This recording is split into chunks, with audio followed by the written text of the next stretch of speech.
Chairman Leahy, Ranking Member Grassley, and members of this committee, thank you for inviting me to appear before you today. We all want a safer society. We differ on how to make our society safer, and we differ on whether some proposals will actually increase public safety. I urge you to reject any actions that will fail to make Americans safer, and in particular, harm women the most. I would like to begin with the compelling story of Sarah McKinley. Home alone with her baby, she called 911 when two violent intruders began to break down her front door. These men were forcing their way into her home to steal the prescription medication of her recently deceased husband. Before police could arrive, while Ms. McKinley was still on the phone with 911, these violent intruders broke down her door.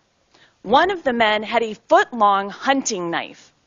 As the intruders forced their way into her home, Ms. McKinley fired her weapon, fatally wounding one of the violent attackers. The other fled. Later, Ms. McKinley explained, "It was either going to be him or my son, and it wasn't going to be my son." Guns make women safer.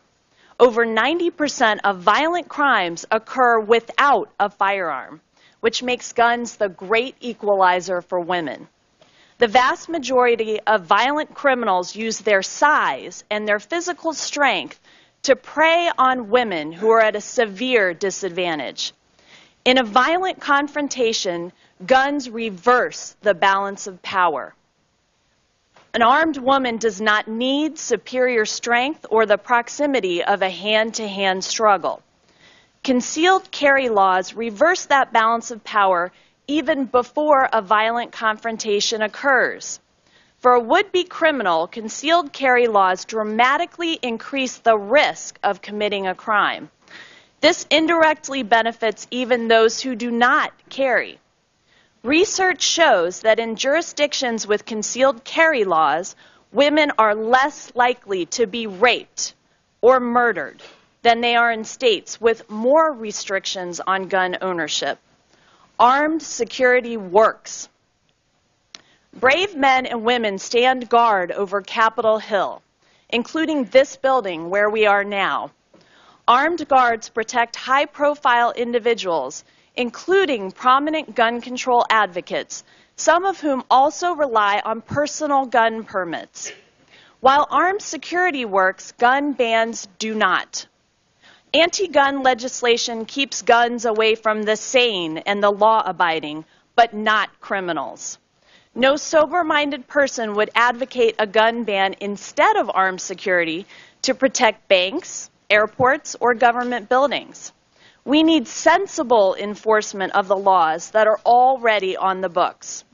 Currently, we have thousands of under-enforced or selectively enforced gun laws, and we fail to prosecute serious gun violations and impose meaningful, consistent penalties for violent felonies involving firearms.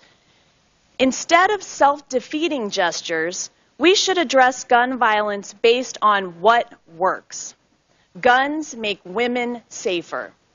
The Supreme Court has recognized that lawful self-defense is a central component of the Second Amendment's guarantee of the right to keep and bear arms.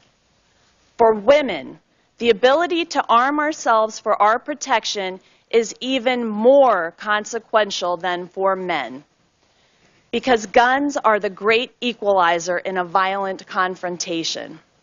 As a result, we protect women by safeguarding our Second Amendment rights. Every woman deserves a fighting chance. Thank you.